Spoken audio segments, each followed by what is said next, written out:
Matthew 5 verse 13, Jesus Christ said, "You are the salt of the earth, but what good it is if the salt has lost its flavor?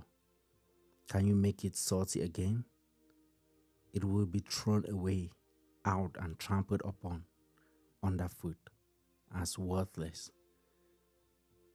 This scripture right here is something that hits us every day. And sometimes we say, I'm the salt of the earth. I'm the salt of the earth because I believe in Jesus. But one thing we probably don't check on a regular basis to make sure that we are still doing is if we are keeping our saltiness. When they talk about the salt of the earth, he's talking about the righteousness of God. And so he's declaring that we have put on the new garment, the clean garment, the white garment of salvation, the white garment of truth, the white garment of living life that emulates Jesus. And he goes ahead to warn us that make sure that you do not lose your saltiness.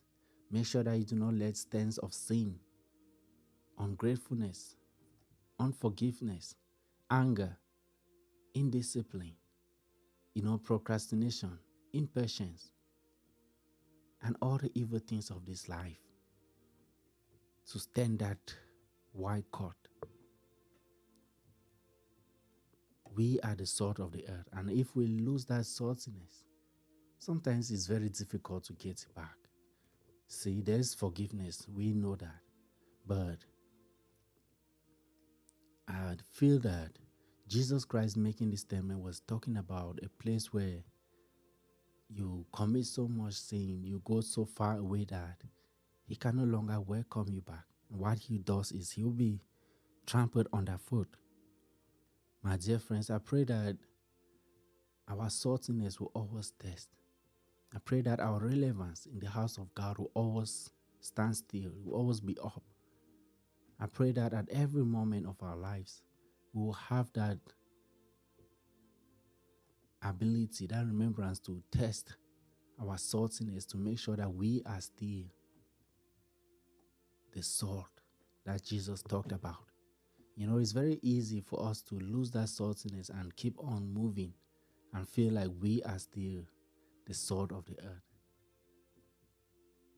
Then you ask me, how then can we ensure that we are still salty? It is to test your life often, regularly evaluating yourself and checking if you are still doing the things that God called you to do, if you're still living that Christian life that you lived years ago. It is you evaluating your prayer life, your word study life, your fasting life. It is you evaluating how much you show compassion to others, especially those who are in the household of faith and those who have nothing to pay you back. When you test these things and you find out that you are still doing those things, then your saltiness is still useful. But if you find out at any moment that you are losing hope in doing these things that you once did before, my friends, we might be at the verge of losing our saltiness. And so Jesus invites us and reminds us that let's not get to that point. Let's not let our saltiness be taken away, because he doesn't like any of us to be trampled underfoot. That is why he charges us to stay salty. And so I remind you, you are the salt of the earth. Always remember that. Write it, paste it on your wall, and live by it. May God bless you as you continue to add spice to the world. Make it a better place. Thank you so much for listening to Truths Are Safe, and we'll see you on our next episode. Shalom.